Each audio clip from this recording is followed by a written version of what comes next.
a mindset of solving a particular problem. Now, the constituents who would benefit from that problem, or part of that constituents, lie persons with disability. Now, this is the thing. Persons with disability are not necessarily, are not, I will not even say necessarily, are not a charity case where you would say, oh, after I have created my software or my technology, then I now find a way of including them. Indeed, it's interesting to know that some of the technologies we use today were technologies that were created for persons with disability. Today, we just take our phones and say, hey Siri, hey Alexa. The foundation of some of these devices are text-to-speech software. And text-to-speech software was originally designed for visually impaired people to be able to use mobile devices and computer devices. So when I take my phone and I touch whatever is on my phone, or I press a button on my phone, I get some audio feedback. Or when I type something on my phone, it speaks it back to me. Softwares existed to help persons with visual impairment. And now it has been scaled to the level where we have it incorporated within our Alexas and all these other softwares. So the point is, as we are innovating, as we are creating, it's important to consider persons with disability because it makes your product better. If you create a website or a software, an application, and I'm using my screen reader software as someone who cannot see, and I log on to your site and all I hear is unlabeled button, it simply tells me that you have not done the diligence of putting in place the necessary tools to ensure that your software or your program is fully accessible. And, research has proven that some of the most, visited applications and websites are applications that are fully accessible. So the point is, when you innovate for persons with disability, it's not a charity case. It's innovation for everybody else. It's innovation that breaches the digital divide and ensures that we truly leave no one behind. Thank you. Right. So, Mr. Gombila, let me just add one. I would like you to add, if you can give a practical example on how inclusive design can drive, social and economic empowerment. So, when you talk about inclusive design, basically what you mean is that you are taking all the elements of design and ensuring that everybody in creating that application or that technology, everybody who would potentially benefit from your application is able to benefit from it. Now, what do I mean? Like I said, when you create a website, as someone, so we have what we call the universal design principles, right? As someone who is visually impaired, how is your website created? How is your color contrast like? When you have a website where you have a white background with yellow writing or white background with, a certain writing, gray writing that doesn't create a proper contrast, people would not visit that website. Now, it's to benefit persons with disability, but even people who don't have sight problems will find that, too gory.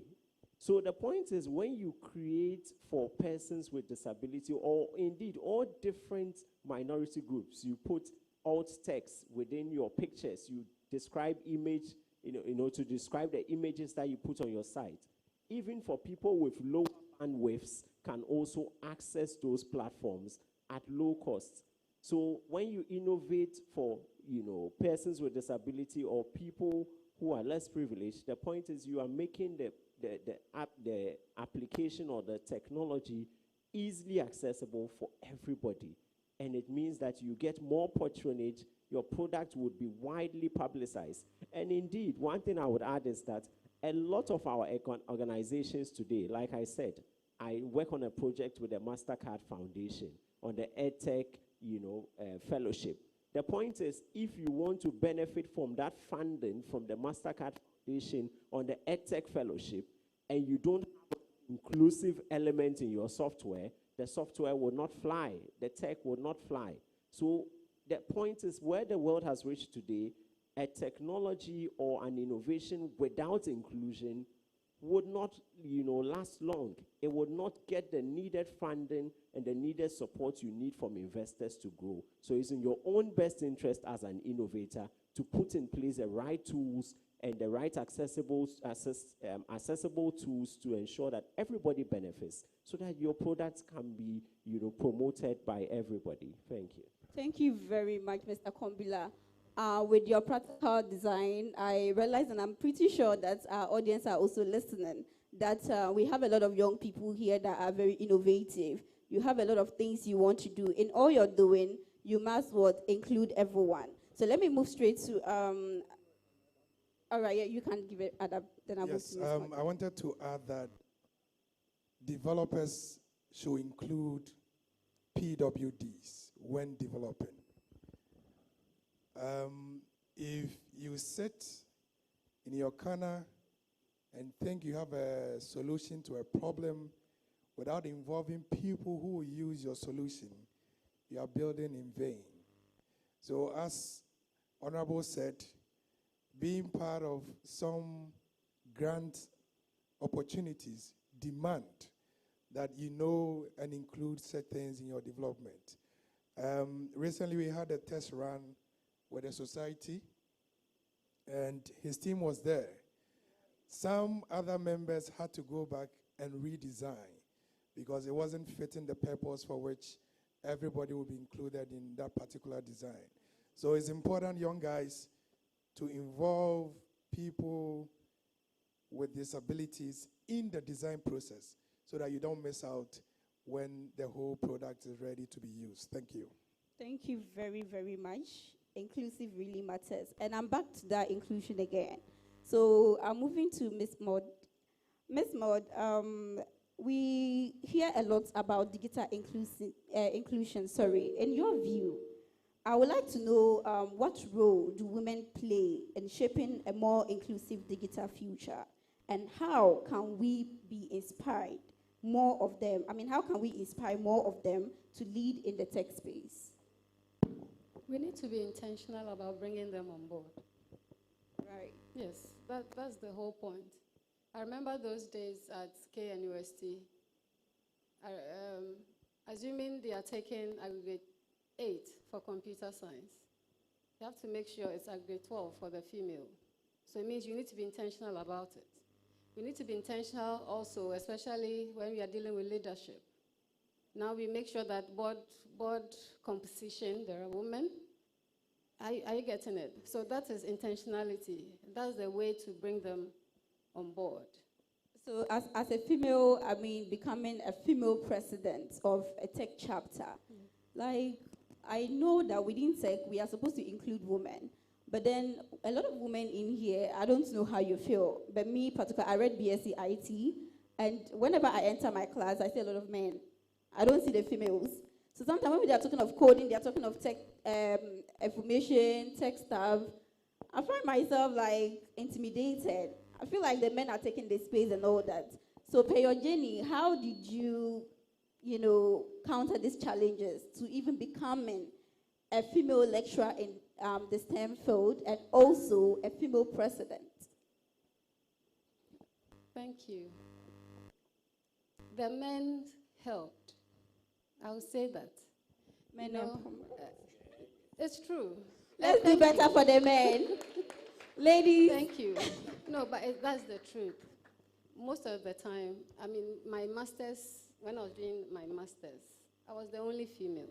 Wow. Okay. Interestingly, I think in our culture, the male would want to pamper the female, would want to take care of her. So why won't the woman rather use it as an opportunity to push further? I saw it as an opportunity to study better, to be the best, and personally, I mothered my classes. I mothered them, meaning that I make sure everybody submitted the assignment on time, make sure that, why are you not doing this? So it depends on how you look at it. That's what I'm saying. This is how I looked at it. I saw it as an opportunity, a time to also be the best in the space, be the first female in this, make sure that the journey you know, the journey is such that you also go through it and acquire a skill. I have realized that most of the time when women are even given the opportunity, they think that is all, but you must prove your worth. Unfortunately, when the woman is given a position, most of the time, the expectations are much more than the men. One, men expect us to do better than them. So you realize that alone is pressure. Yeah. Two, in the tech space where we all know is male-dominated, every time everybody wants to be sure whether you are good or not. So that alone is a lot of pressure for you. Even at the university, I know when I started lecturing about, I think 16 years ago. And I decided that I was going to teach the foundational courses, introduction to programming in C, C++, JavaScript. And yet my department, oh, those are the courses for the men. You are a woman, don't go the hard way. Why? You understand? So society has power, but as women, you can overcome that, and you must prove your worth. Prove your worth, let people know you can do it. In my profession, I'm a systems analyst. So that tells you I get to interact with a client. We build a system from scratch till implementation. So we go through all the system development life cycle. We do it all. And interestingly, you get to learn to manage teams. You know how programmers are. They work when they feel like. Some will work at night, some in the morning. They dress up shabbily, unfortunately. And then you find ways of managing different character. Especially to our dear women, when we are within the space of male-dominated, we should make good use of the male as well. They are always there to support us. So I would thank you, Ms. Maud. I would move forward to Mr. King Wellington. Mr. King, you are the founder of Done By Us. So as a founder, what are the biggest challenges you have faced turning your ideas into a business, and how did you overcome them? Okay, all right, thank you. So in my line of work, I interact with a lot of business founders.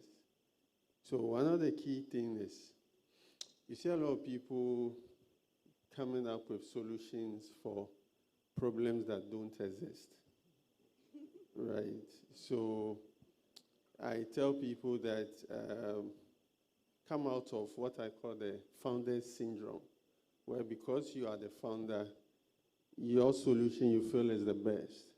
But when you wear an investor hat and you look at the business from an investment point of view, you get to identify the gaps and the challenges that you must overcome. Now, secondly, not every idea is commerciable or is commercial, right? I have an analogy I use all the time when I'm talking about this. For instance, you can discover crude oil here or on your family land. It doesn't mean you are wealthy, right? Because the cost of getting that crude oil or that natural resource gold out could be more than the value that you discover. So it's better to leave it in the ground, right? So you may chance upon an idea, you may feel it is right, but if you don't do the necessary things, like, so if you don't do your market research well, if you don't pilot, if you don't get feedback, because innovation is iterative. You get feedback and you improve. If you don't do all that and you rush to market, you may realize that your product or your service will fail. So that is one of the biggest things. Now, another thing I have found that is that every solution, product, service that you may have, that you think you've identified a problem that you are going to solve, that problem has a current solution. Okay? So We see how the ride-hailing companies disrupted the traditional taxi industry, right? Now, there was a solution where you have to get up, go to the roadside, go and pick your church or go and pick your taxi. There was no standardization and all those things, right? So you come up with a product or a service that is better than the current solution. It's a crowdfunding platform, right? And the crowdfunding platform that they've built is a crypto-based crowdfunding platform. So you can donate, you can invest, you can do everything that traditional crowdfunding would do, but then instead of using fiat currency, like currency money, you are using crypto. The first question I asked them was that, crypto is not regulated in Ghana. You will not get any permit license either from the Securities and Exchange Commission, the Bank of Ghana, to operate. But here you are, you have a product and you are looking for, say, investors. How would you operate? You can't operate. Who will invest? So looking at that regulatory framework is very key. Now, another practical example, somebody built a whole factory, but that factory cost about $2 million. Before they came to us, the product samples, everything is ready. Then I asked them, have you considered the licenses that you need? Of course, putting up the factory, there are licenses that you need, EPA, fire, and all those district assembly permits. Those things have been done. But the product itself had to go through the Ghana Standard Authority. It's a cement-based product, but it's not cement, right? So I told him this will be regulated. It will not come to market without a permit. And lo and behold, Ghana Standard Authority confirmed that he needs a permit. So now the factory is up, but it must be put on hold so that you follow the regulatory permit before the product can hit the market. So these are, things that are easily avoidable, but I see a lot of founders, fall prey to. Yeah. Thank you. Right. Mr. King, let me just follow up with a quick one before I move to Artec Aid founder. So, Mr. King, you mentioned about a young guy reaching out to you, and you gave your best you could do to this young guy. I would like to bring you back to mentorship and collaboration. How important is collaboration, mentorship, and networking for young tech entrepreneurs? Since you are a founder, what do you have to tell us with the young ones? How can we collaborate? How is mentorship necessary to us? So it will help you avoid a lot of mistakes. And one thing I found out is a lot of people want to help. I mean, if you reach out to somebody, they'll gladly help you. But you don't expect a mentor to do the work for you. Okay, that's a mistake most of my mentees at the early stage they make. Thinking that as a mentor, you have to do everything for it. But you have to show that seriousness. You have to ask the right questions so that the mentor can point you to the right direction. Now, it helps you to avoid a lot of mistakes. So, for instance, this cement-based product, assuming they reached out early, would have gone through all the regulatory compliance requirements before the product, will come out. Likewise, the crypto-based crowdfunding gentleman as well, right? Apart from that, access to capital is one of the big challenges. There is no money. And the cost of capital in Ghana is very high. I mean, when you go to the banks to borrow, you cannot borrow as a young person because you wouldn't have what it takes. And the interest rate and all that will not be feasible. Now, you leverage on your mentor's network, okay, to get angel investors to be pointed to the right direction in terms of who can support you, who can fund you. And most of these things are also based on recommendations and referrals. And sometimes when you get the right mentor, just being in the presence of the mentor with his network can open doors for you, right? So it's important to actively seek a mentor, but a strategic one as such, and then put in work. It will help you avoid mistakes. It will help you create good connections, and surprisingly, a lot of people are willing to help. So just ask. If you don't ask, you will not get. Yeah, thank you. Right. Thank you very much, Mr. King. So the young innovators in the room, get yourself a mentor and go in for it. Go and ask. If you do not ask, I doubt you would get support according to what Mr. King just told us. So let me move straight to our Tech Aid founder, Mr. Thomas Egan. Am I right? Right. So, Mr. Thomas, many young people are in this room. I am one of them. And we have innovative ideas out there, but we struggle to execute it. Then, what are the structures or habits that can help us move from idea to impact? We want to impact. We are very innovative. Am I wrong? My colleagues, am I wrong? We are innovators. When we say innovate, a lot of you should come with your ideas. I'm pretty sure thousands of you will come here. So we want to see how best, the structure that we can put in place, to see how best we can execute and also go out there to impact. All right, so during the presentation by Dr. Etuahine, I saw that many of you here already know what you're about in life. You know the solutions you want to bring on board. You know how you want to affect some good impact in the society. Now, my question to you, and this should be your first question before you start any journey. What does failure look like? I have great ideas. I want to impact society. Ask yourself, what does failure look like? If you're able to identify the things that will cause you to fail, you have a great structure to overcome those things as you build. There's statistics to show that many startups die after 3 years of operations. The reason why they die because they are faced with their failures without really knowing how they were going to overcome them. So as youth, as young innovators, as people who are ready to change society, as people who are eager to bring some solutions, as people who want to make money. The money makers, are you here? Oh, let me hear that. Are you here? Yes. Ask yourself, what does failure look like? List the things you identify as failure and have solutions to it that will help you jump off when you get to that particular bridge. Are we together? Hello? Are we together? Now, if you're able to identify this, you have a very clean roadmap to succeed.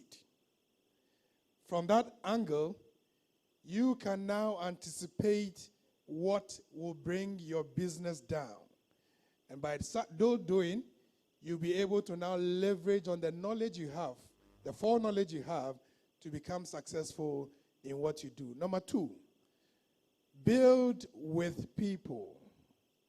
Dangote is the richest man in Africa. Years back, he had many billions of dollars. But in few years, now we have people like Zuckerberg who have overtaken Dangote because they build with people. In Africa, the mindset of owning businesses is killing us. You are the CEO. You are the owner. You are the founder. And so what? If you have a partner who can leverage with you to build, you expand your investment. You expand your market rate. You expand your business.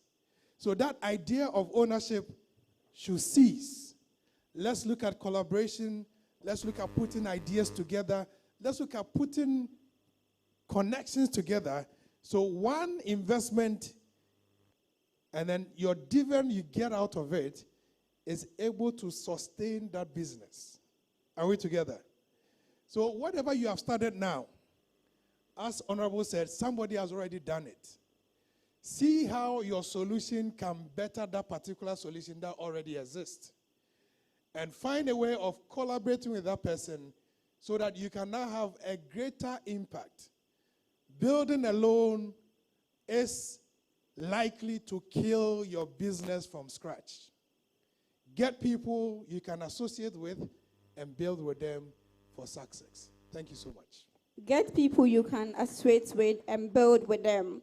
Mr. Thomas, let's give it up to Mr. Thomas. We can do better. Let's stay active. We can do better.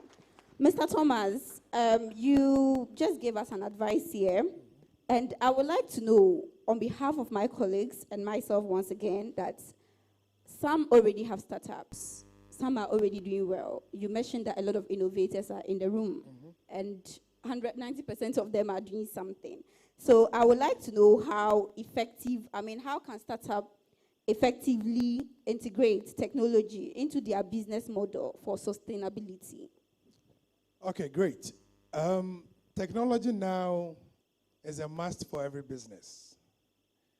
And I like the presentation Dr. Tuahine did.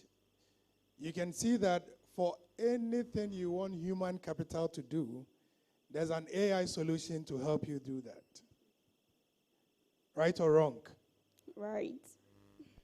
Now, you need to identify the kind of technology that can support your business. So if you're a producer, for instance, when you produce, what technology do you have available to help you produce faster?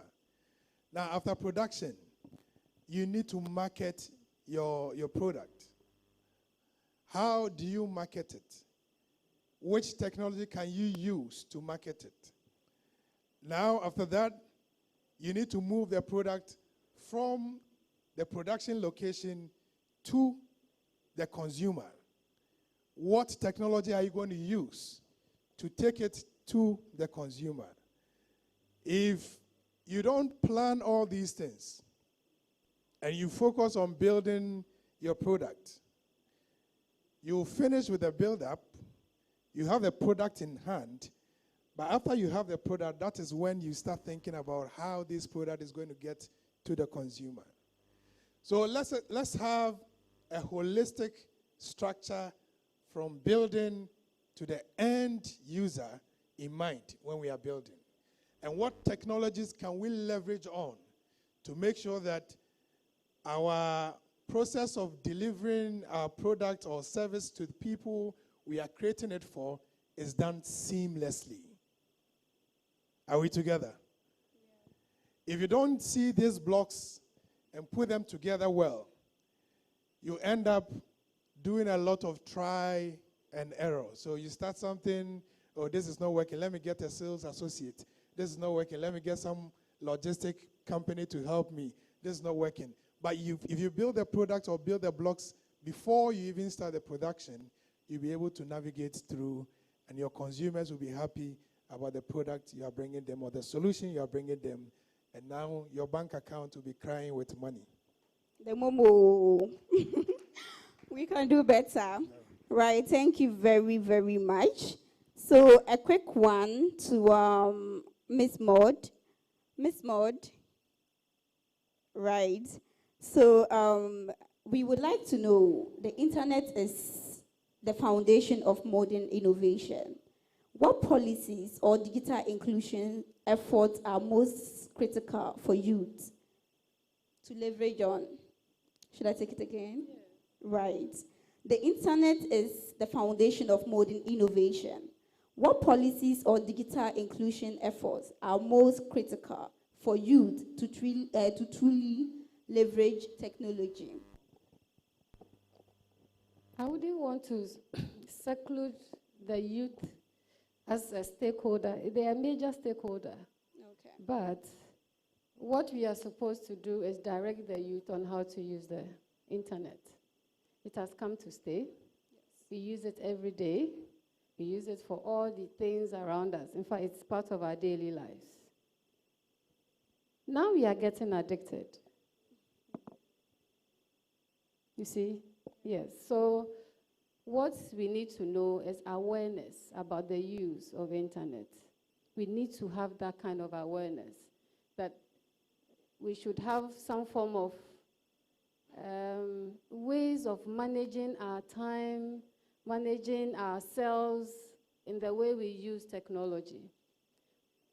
One thing we should also notice that we invest money in buying data. We invest money in getting our devices. We invest money. We don't expect the youth to be investing so much money in getting iPhone 17 before they can. Those are the kind of, education we need to give to the youth. Have basic devices that can connect to the internet for you to use them for the right things. You should have some form of control measures as well. If you realize you are on the phone, we have 24 hours in a day, and you are using 15 hours online, not because of business, not because of anything, you should go back and check yourselves again. So these are some of the awareness we can give to the youth in this limelight, so that they become productive in the use of internet. Right, Mr. Ega, you have something to add up? Yes, I think a lady asked a question about paying for apps online. Is she here? Great. We need to understand that whatever we intend to do or start to do, we ourselves must invest into it.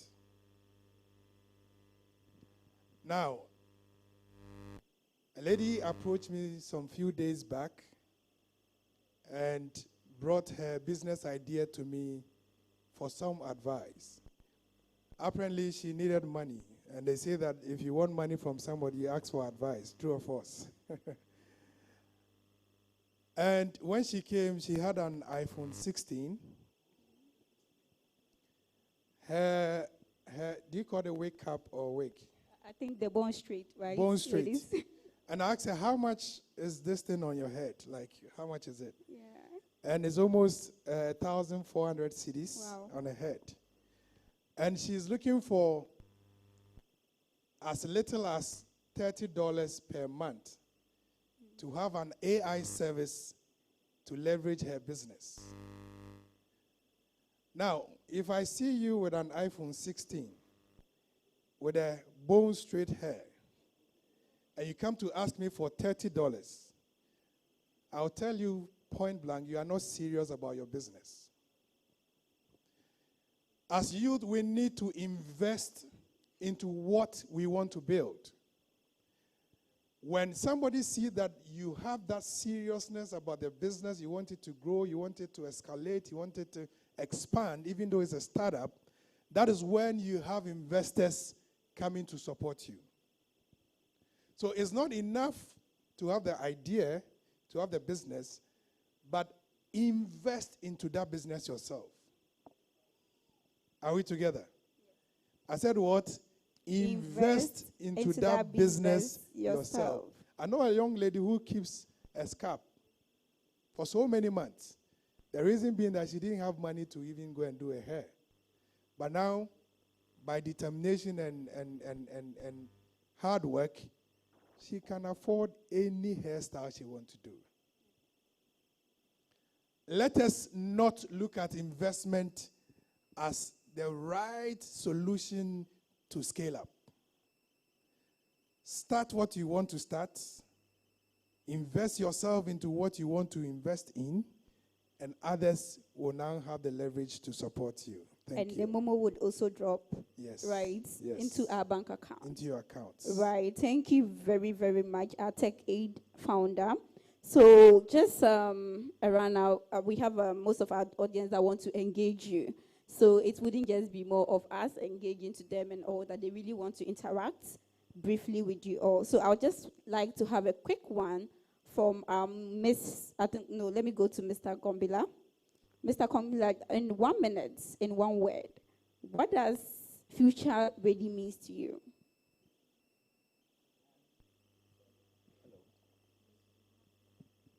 Hello, okay. Sorry, the question again. What does future ready means to you? Okay, future ready.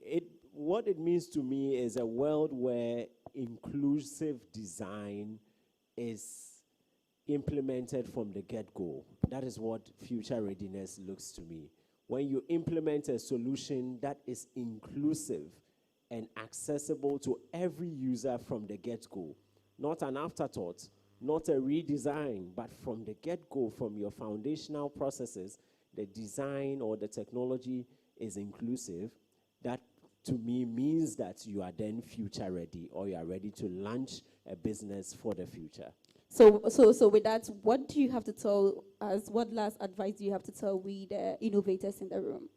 Well, what I would advise is that whatever product, all my co-panelists have made that point, and I'll reiterate it, whatever solution you want to provide, make sure that it's targeted at a particular need in society. And by targeting that need, you'll be able to get a product you can easily scale. I have given the example of the text-to-speech. There are other examples of RAMs and, electronic doors and closed captioning. Closed captioning is a software to help deaf people, be able to access information through videos and other media forms. And now this is what we use for some of our movies, some of the things that we do in order for us to understand what is being said. So these are technologies that were targeted at a particular need, but because the need was essential, scaling became easy. So make sure that whatever product you have, target it at a particular need, at a particular group of people whose need is obvious, and then once you solve that need, you can easily scale and get the funding you require. Right. Thank you very, very much, Mr. Gombila. Let's give it up to him once again. And let me move to Mr. King. As a founder and an entrepreneur, I would like you to give us what's the one mistake young entrepreneurs should avoid? What mistake can we prevent so that we don't go and fall in a pit? Well, it's quite a lot, but I think one of the mistakes would be that thinking that you need money to start. I mean, from where I sit, you get founders who have built something. In fact, last month, somebody said they needed $150,000 for, a software they haven't tested, they haven't piloted, they haven't proven the concept yet. Okay, so my next question was, what's your runway? How long do you think the money will last? It's like, 6 months. I said, okay. So you want $150,000 and it will end or it will finish in the next 6 months. Okay, that's a big mistake. Start from where you are, right? You can build low fidelity MVPs and then build upon it as you are growing. Another mistake is people tend to start from the upstream of their value chain. You understand? So take a typical farming or agricultural value chain. So you start by farming itself. But usually upstream has a lot of issues, right? You can start from the downstream end, the user's end, the distribution end. Build the user base, build the contacts, build your distribution channels, and then you can integrate backwardly. I mean, we'll take a typical example, say Dangote Cement. I mean, I read he didn't start manufacturing from the get-go, right? They were importing and then rebacking. Okay, so they started with trading. Before they integrated backwardly, okay? Now, that is one of the things you can do and will help you to build a business. I'll give you a typical example of somebody who is close to me, now runs a successful logistics firm. Now, he didn't start by building a shipping line or something, right? So he started by trading, buying products and trading it into the market, building the consumer base. Then after a while, pivoted based on customers' feedback. And now they run a successful logistics company in about 5 different countries or so, right? So one first mistake, don't think you need money for everything. Start in a certain way, build a consumer base. The other one, to look at your value chain and then see where you can start, and you can integrate backward or forward as your company grows. And finally, a lot of Ghanaian startups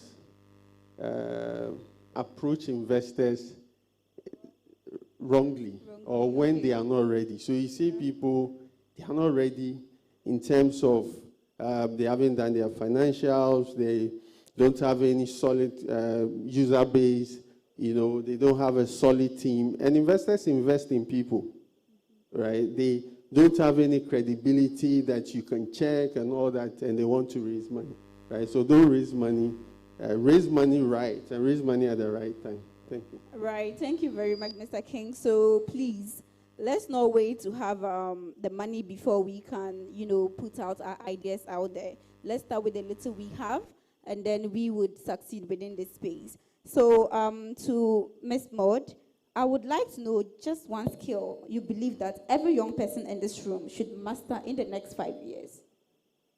Just one skill. 5 years? Yeah, in the next 5 years. From now to the coming years, what skill do you think we should master? We know tech evolves, it changes, move fast forward and all that, but what can you advise us to master?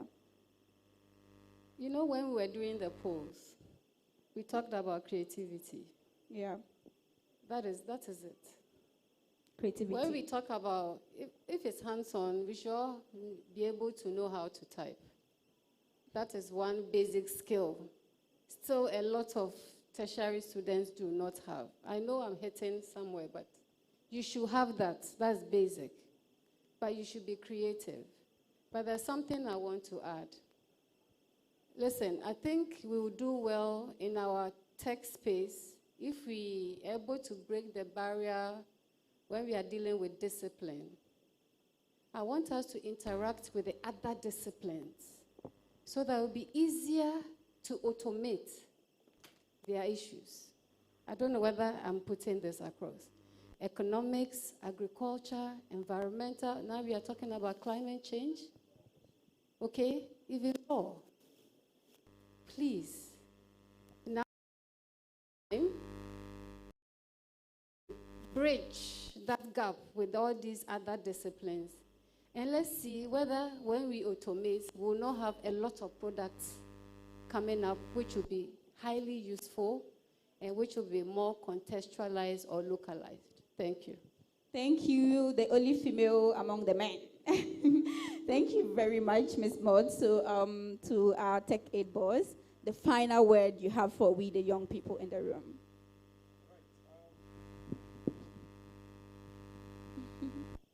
So I'll start from the basics of our academic research. Most of us,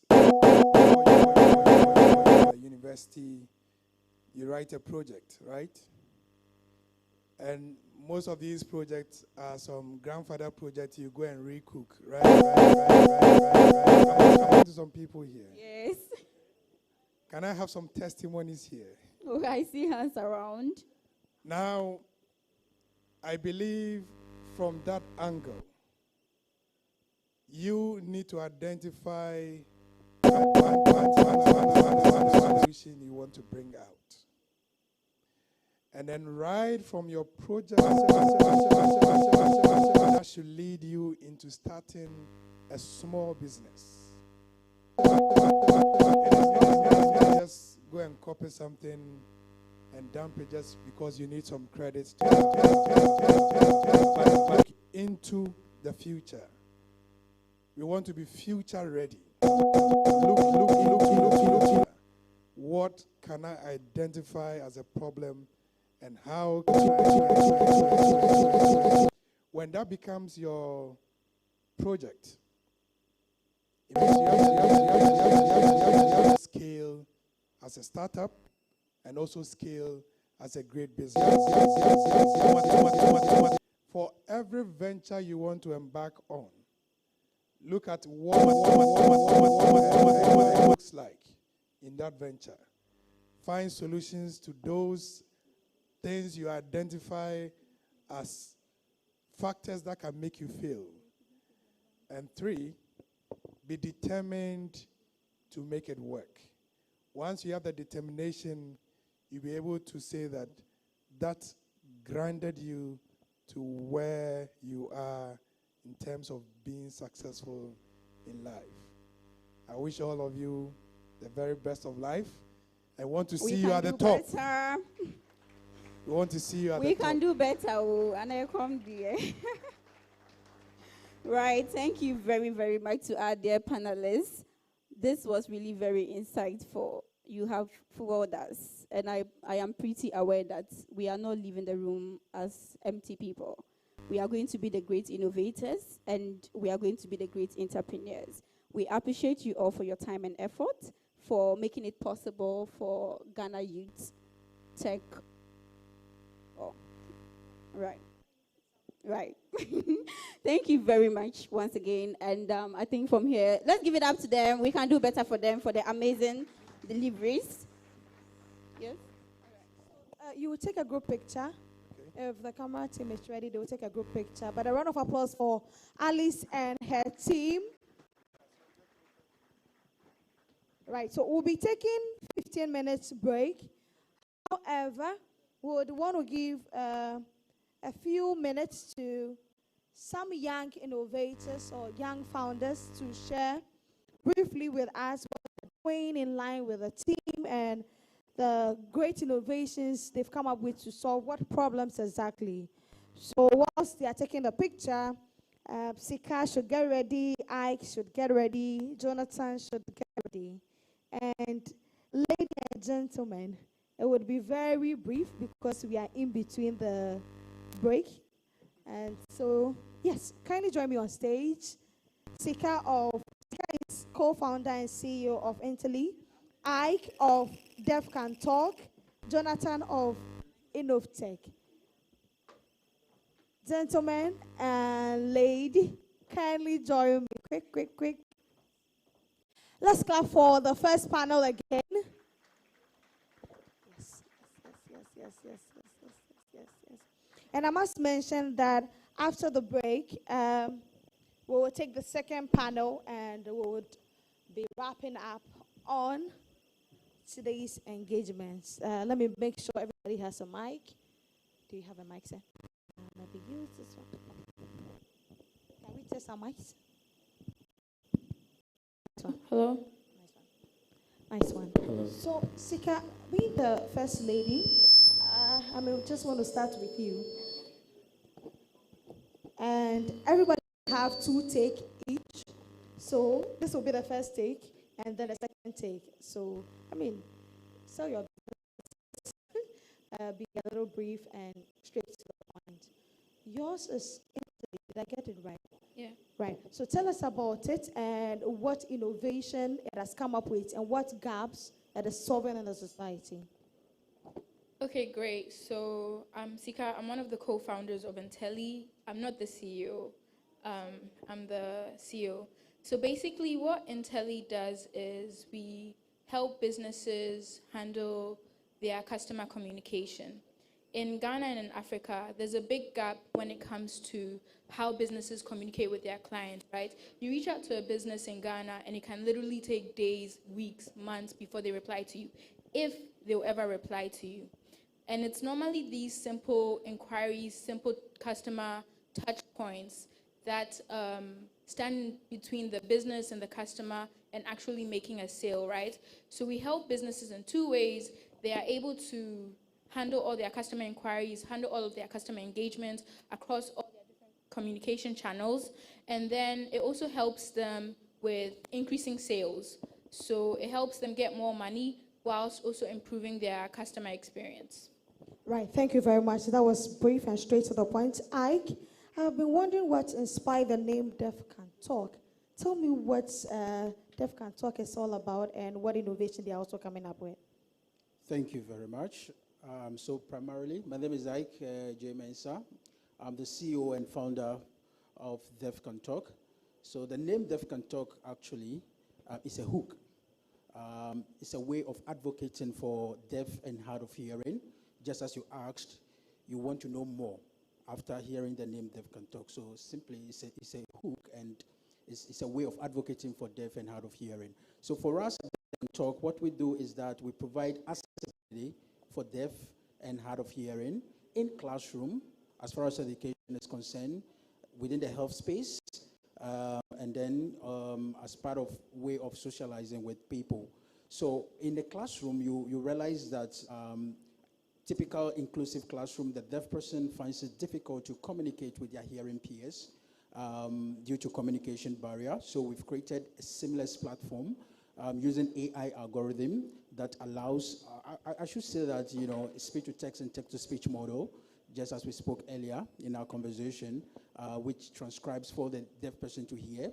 And when they also text, it comes out as spoken words for you to also, hear. But then it is important to know that in a typical classroom, the deaf learner uses the eyes to do listening. And so in between lectures, they find it very difficult to take notes. In attempt to write notes, they miss important information. And so we've integrated an AI note-taking assistant that automatically takes notes for the deaf person in the classroom. And above all, which is very important, learning and resource materials are not accessible to deaf and hard of hearing learners in the classroom because these information are not in sign language. So we've integrated a library of learning and resource materials in sign language for deaf and hard of hearing. I think Cosmos made mention that in the hospitals and in the health facilities, how are they able to be diagnosed properly? We've had challenges where deaf learners on campus and around campus are being misdiagnosed, where severe cases, some of them end up, having severe complications due to communication barrier between them and then health practitioners. So we've integrated what we call a deaf care, which is on our app. You can visit the app on the Play Store. That connects a deaf person to an interpreter through a video call, and they are able to assist at their hospitals as far as their health issues is concerned. Thank you. So you mentioned a bit of the challenges. I'll be coming back to you as to how these challenges could be addressed, because the initiative you've come up with is a good one towards inclusion that we've all been preaching about. Jonathan, tell us about Innoftech. What are they doing in line with the country's digital ecosystem agenda? All right, thank you very much. Hello, everyone. I'm Jonathan Kennedy Soa. It's quite frustrating to be between you and lunch. So I run an innovation hub called Innoftech STEM Center. We are into empowering the youth with industry-relevant skills in science, tech, engineering, and mathematics through robotics education. We use robotics because we believe it incorporates all aspects of STEM. You get the science, you get the computing, you get the engineering, and then the mathematics there. Our flagship platform is called CodeVR. It helps students to learn coding and robotics offline without being dependent on physical robotics kit. We noticed during our outreach programs that robotics kits are very expensive. So when we do these outreaches to these kids and they go back home, they don't get anything to practice. So all the effort that we put into our training goes to waste because they can't practice. So we built this platform. It's offline. They go home. They get to practice. There's a virtual robot that they engage. They learn coding. They learn AI. And then they learn robotics as well. Sure. So, Sika, being the only woman on the panel, I want to know what the digital space holds for women. Hi. Okay, great. I think it holds everything for women. There's not an opportunity or thing that you want to do that you cannot do. It's just a matter of going into those rooms. It's just a matter of being curious. It's just a matter of being ready to learn and being ready to push yourself. Like the president of the Internet Society. As the president of the Internet Society Ghana chapter said, the men do help us. Like, I'm not even going to lie. Like, they put us on opportunities. Just befriend the tech bros in the space. Like, ask them, oh, if there's an event going on. Can you take me with you? Or maybe you're having a challenge coding something. Just ask them. Like, they're ever so willing to help us. And I really believe it's just a matter of curiosity. Just be curious, push yourself, put yourself in that place, and literally anything you want to do in tech, you can do it. Don't be intimidated. Thank you. That was a nice one. Let me just give you a final take on that. A lot of youth have an idea, and how, based on your experience, how would they move that idea to execution, to even a startup? But mind you, Madam Chamante mentioned that entrepreneurship is not only about owning a company, but then having seen Italy gone this far, what would be your advice to somebody who wants to venture into, a tech space? Okay, so, wait, sorry, please come again. The question is, a lot of youth have ideas that they wish they could channel them to solve problems. Based on your experience at Italy, there was an idea, and now solving a lot of problems in the society. How should they position themselves or the idea to get to where you've gotten to? Okay, so with what you've said, you just said idea to problem, but then you have to identify the problem first. Don't start off with the solution. If you start off with the solution and you now go and look for the problem, you're going to have a headache. You're going to have a very big headache. So find problems and then build solutions. And in as much as you find the problems, don't just experience the problem once. You need to do market research. You need to validate that this problem exists, and it exists for more people besides yourself, right? Speak to your friends. Maybe, let's say it's something in healthcare. Go to the hospitals, talk to the nurses, talk to the doctors, talk to the patients, validate your problem, and really define that problem statement. Once you define that problem statement, now you can now start brainstorming ideas and all that kind of stuff. One of the speakers has said previously, to every problem or to everything that's existing right now, there's current hacks. There's already solutions existing that are solving the problem that people are facing. So yes, find those current hacks, find those things people are currently doing, and see how you can improve, see how you can do better, see what the issues are, and then base your solution off of that. And then once you do have your solution again, you need to go back to the market, go back to the people you spoke to at the beginning, and let them see that, okay, this is the solution that will actually help me. Don't sit there and think you know the solution, right? Like, you don't know the solution, because you're not the one going to pay for it. You want people to pay for it, so you have to build what they want. So that's what I'll say. That's my advice to you. A round of applause for Sika. I'm coming back to you on your last take. And you mentioned a bit of the challenges. Given that your startup is a social impact one, and nice one towards inclusion, what could be done or what support is needed to help us curb that challenges you're facing? All right.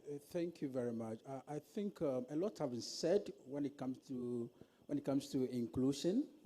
Farid mentioned a lot. Building your solutions, you need to have in mind persons with disabilities, because a lot of breakthroughs came from solutions that were built for persons with disabilities.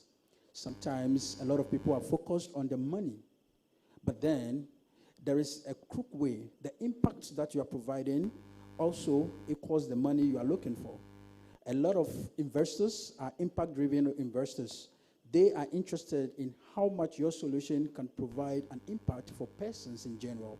And so if you can focus on persons with disabilities, then you can also achieve what you are looking for. So for us, we try to advocate that anytime you are creating a solution, you should also be thinking about persons with disabilities in general. Thank you. Last one, and we are done with this session. As a young innovator leading change in the tech space, what's your vision for the next 5 years? Okay, so I was 13 years old to go and work at an internet cafe just to have access to a computer. So I started the gap that I saw. Why would I allow other children growing up from the kind of background that I come from to go through that same process? Through that, and then by the grace of God, I come out of that with solution.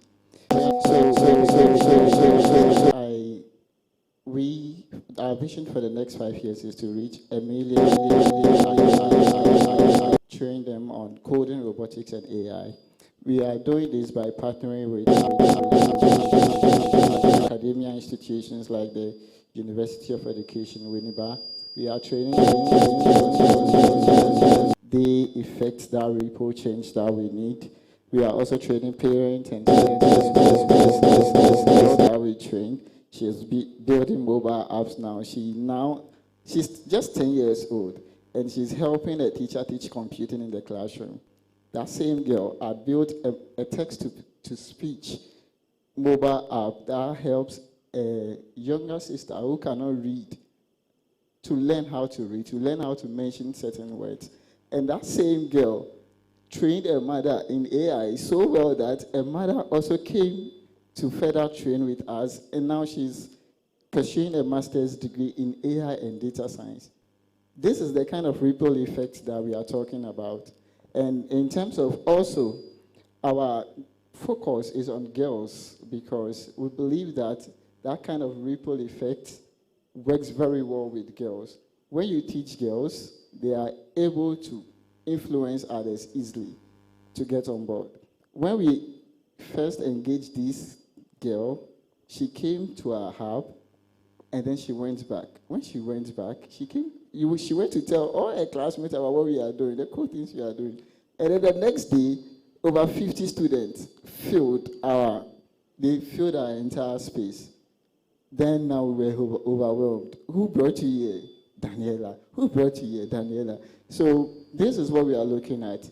We are looking at empowering girls with the skills and then the opportunities.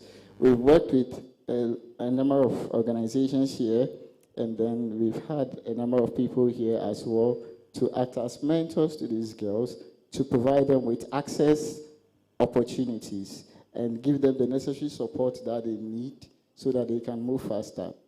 In terms of an advice to young innovators like myself who are here, start early, okay? You have a lot of time ahead of you. Start, fail. You then see what actually works. Do you get it? You don't have to, but then in the point of starting early, make sure you have a why. I started because I had to drop out of school to have access to a computer. Your why could be different.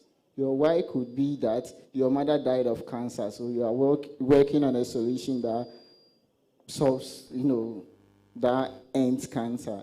So you have to have a why. And then when you have a why, there's nothing in the world that can change your mind to quit that thing that you are doing. Do you get it? Because challenges will come. But then your why is what will keep you grounded. So when you start with your why, then you start early. Start early, and start with a why. Thank you very much. A round of applause for our young founders. They will take a group picture as well. But we go straight to break, and we'll be coming back at 2:05 p.m. exactly to wrap up with the final panel. Please make sure to come back. They will take a group picture. Yeah, good. Make sure to come back as we would wrap up with the day with the final panel. And I must mention that